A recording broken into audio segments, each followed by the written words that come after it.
ఏంటంటే అవును. కర్ణాటకలో ఇదే తరహా అంటే కర్ణాటకలో కాంగ్రెస్ ప్రభుత్వం ఉంది. అక్కడ కూడా ఫేక్ ఓటర్స్ బయటపడిన విషయం మనందరికీ తెలుసు. అయితే వాళ్ళని అడ్డు పెట్టుకొని కాంగ్రెస్ గెలవలేదా అనే ప్రశ్న బీజేపీ నుండి గట్టిగా వినిపిస్తోంది ఎప్పటి నుండో. దానికి సమాధానం ఏం చెప్తారని నేను విజయ్ చంద్ర గారిని అడిగాను సార్. ఒకసారి ఆయన ఆన్సర్ చూద్దాం. Okay sir. అవునండి. ఈ ప్రశ్న అంటే మీరు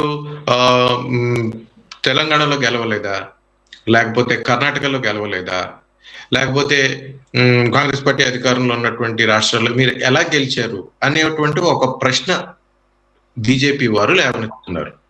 సార్, దీనికి నా సమాధానం ఏంటంటే, ఇది ఒక వెరీ సోఫిస్టికేటెడ్ గేమ్. అంటే ఉదాహరణకు మనం ఒక క్యాసినోకి కనుక వెళ్తే, క్యాసినోలో మొదట మనకి కొన్ని డబ్బులు వచ్చేటట్టు క్యాసినో మేనేజర్ చేస్తాడు.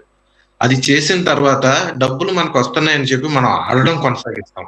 అలా మనం ఆడడం కొనసాగించిన తర్వాత at the end of the day, అంటే చివరకు క్యాసినో లాభపడతాడు కానీ మనం లాభపడం. అంటే ఇది ఒక మోసపూరితమైనటువంటి ఆట. అంటే ఈ ఆటలో అప్పుడప్పుడు కాంగ్రెస్ పూర్తిగా బీజేపీ గెలిచేస్తే, ప్రతి రాష్ట్రము బీజేపీ, ప్రతి ఎన్నికల్లో బీజేపీ గెలిస్తే అనుమానం వస్తుందనే అనుమానం చేత వారు ఏం చేశారంటే, కావాలని కొన్ని రాష్ట్రాలు, ఇప్పుడు తెలంగాణ కాంగ్రెస్ పార్టీ ఇచ్చింది అనే సెంటిమెంట్ చాలా బలమైనది, అది సత్యం కూడా. అక్కడ కాంగ్రెస్ పార్టీని నష్టపరచడానికి బీజేపీ చాలా ప్రయత్నాలు చేసింది. కానీ చివరకు ప్రజల్లో సెంటిమెంట్ బలంగా ఉన్నందు కారణం చేత తిరిగి కాంగ్రెస్ పార్టీకి అక్కడ అవకాశం ఇవ్వడం జరిగింది.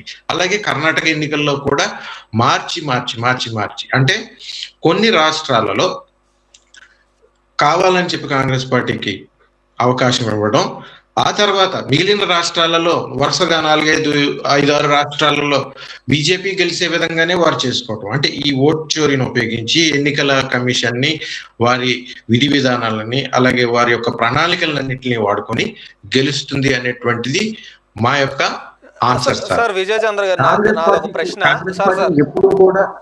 ఎప్పుడు కూడా ఓట్ చోరీ ద్వారా గెలిచింది అని అంటే దాన్ని కాంగ్రెస్ పార్టీ అంగీకరించదు. కానీ కాంగ్రెస్ పార్టీ గెలవాలి అని చెప్పి కొన్ని రాష్ట్రాల్లో కావాలని బీజేపీ బైపాస్ చేస్తూ వస్తుంది. ఇది వారి గేమ్ లో భాగమే.